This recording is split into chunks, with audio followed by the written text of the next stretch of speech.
各位朋友，大家好，我是阿曹。不管你是在台北的咖啡厅刷手机，还是在高雄的夜市广吃，最近应该都有刷到伊朗的新闻吧？从2025年12月28日到现在，伊朗人已经连续17天走上街头抗议了。很多网友开玩笑说，希望哈梅内伊早日和马杜罗团聚。但作为每天关注国际新闻，也经历过岛内各种社会议题讨论的台湾年轻人，咱们静下心来想想就知道，事情真的没那么简单。先给大家科普个背景，伊朗这个神权政权，控制欲真的强到离谱，全国到处都是监控，说话、发社交媒体都要小心翼翼，还有专门的安全部队盯着维稳。过去47年里，伊朗至少闹过5次全国性的大示威。2019年奈子燃油抗议，1500人都没了。2022年投机运动也有500多人被镇压，但哈梅内伊的统治一直稳如泰山。所以这事根本不是伊朗人有没有勇气的问题，而是这个体制为啥以前总能扛过去。但这次我敢说真的不一样了。咱们今天就用年轻人能听懂的大白话，扒一扒这背后的关键变化。一、抗议的起点变了，最能忍的商人先扛不住了。不知道大家有没有发现，以前伊朗的抗议要么是学生带头，要么是城市里的中产女性站出来，都是咱们印象中比较敢发声、有理想主义的群体。但这次不一样，最先站出来的居然是商人。12月28号那天，德黑兰、伊斯法罕那些地方的大巴扎直接集体罢市了。可能有人对大巴扎没概念，你可以把它想象成台湾的传统市场，但它的重要性可比传统市场高多了。在伊朗，大巴扎不只是卖东西的地方，它是全国批发零售的中心，相当于咱们的新北产业园区加迪化街的综合体。民间借钱、周转现金、抵押票据都得靠它，堪比小型金融中心，还能吸纳超多就业，政府的税收也靠它撑着。更关键的是，它是社会的缓冲垫，让普通人不用天天看政府脸色，也能把日子过下去。简单说，大巴扎就是伊朗社会的压舱石。以前不管街头闹得多凶，大巴扎都照样开门做生意，因为伊朗的商人都特别现实，只要还能赚钱就愿意忍，毕竟没人喜欢混乱。但这次连这块压舱石都沉了。你想想，连最务实、最能忍的商人都宁愿关门，也不想再忍了，这得是被逼到啥地步啊？二，不是要抗议，是生意真的做不下去了。可能有人会问，商人不是最看重利益吗？为啥要冒着风险罢市？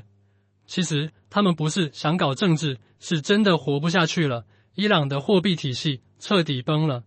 最近这几个月，以色列一直在空袭伊朗，国际上的制裁也越来越严。伊朗本来就靠的灰色经济，现在成本直接暴涨，食品价格短时间内涨了60%多，最近半年同比都快70%了，这可不是小数目啊。咱们拿一个真实的例子来说，大家就懂了。假设你是德黑兰一个卖食品原料的小批发商，就像咱们台湾菜市场里的批发商一样，本来生意做得安安稳稳。去年进货的时候，虽然赚的不多，但成本、汇率、多久能把货卖出去，都能算得明明白白，就算小亏一点，心里也有数。但现在呢？上午刚按当天的汇率进了一批食用油，下午伊朗的货币里亚尔就贬值了，你说糟心不糟心？想涨价吧，不知道涨多少合适，不涨价吧，卖出去的钱根本不够下次进货的成本。慢慢你就会发现，这已经不是怎么经营的问题了，而是做生意本身就是个错误。所以很多商人关门不是为了抗议，就是想止损，不想越亏越多。可当越来越多的商人都这么做，整个城市的生活就停摆了。你想啊，批发商不进货，零售商没东西卖，老百姓买不到吃的用的，日子怎么过？说到货币贬值，给大家一组真实数据，真的吓死人。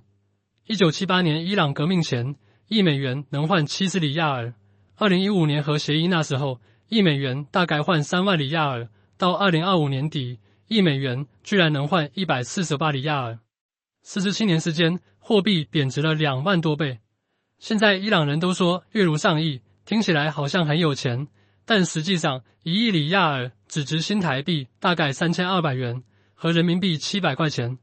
咱们台湾年轻人一个月工资至少3-4万新台币吧，换算成人民币也有7-8千，而伊朗人辛苦一个月，可能连基本的吃饭、房租都不够。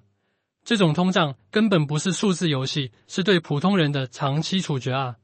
有权有势的人早就提前换了美元，把资产转移走了，在混乱中还能赚一笔，而普通老百姓工资拿的是不断贬值的里亚尔，辛苦传的钱越来越不值钱，买东西却要按美元的涨幅花钱。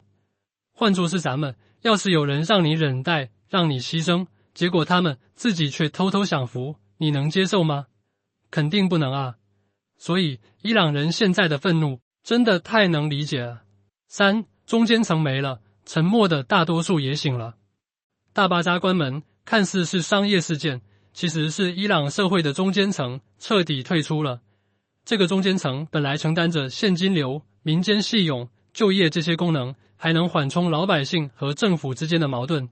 以前伊朗有很多沉默的大多数，他们就像咱们身边那些不关心政治的长辈，只要能活下去，只要政府给一点点希望，就愿意忍，甚至还会觉得政府做的还行。这些人其实是独裁政权真正的靠山，但现在连这些人都醒了。为啥？因为他们连自我欺骗的条件都没了。以前还能勉强糊口，现在鸡蛋、面包、房租、电费样样都涨，一个月的工资连基本生活都维持不了，再怎么忍也顾不下去啊。这让我想到咱们台湾之前也有很多社会运动，比如反服贸的时候，很多年轻人站出来，就是因为觉得自己的未来被牺牲了。其实不管是哪里的年轻人，都希望能有稳定的生活，能靠自己的努力过上好日子。要是连这一点希望都没有，谁还愿意忍呢？伊朗现在就是这样，当最不爱闹事、最能忍的人都走上街头，说明这个社会真的已经到了临界点。4. 以前的镇压套路这次不管用了。可能有人会问，伊朗政府不是很能镇压吗？这次为啥没一下子搞定？其实他们以前的套路现在都失灵了。以前伊朗政权应对抗议就3招：第一，甩锅给外部敌人，说所有问题都是美国、以色列搞的鬼；第二，画大饼，说现在吃苦是为了以后的好日子；第三，直接武力镇压，用安全部队吓唬人。但这次这3招都不管用了。年轻人直接反问，我爸爸忍了一辈子，我也要忍，那我儿子还要忍吗？这个问题神权政权根本回答不了，他们的那套意识形态早就没人信了。而武力镇压这次也没那么容易。首先，外部压力真的很大，特朗普都公开警告了，说要是大规模镇压，就要付出地狱般的代价。而且马杜罗被抓的事也给很多独裁者敲了警钟，就算是最高统治者也可能被拉下马。更重要的是，镇压者也开始动摇了。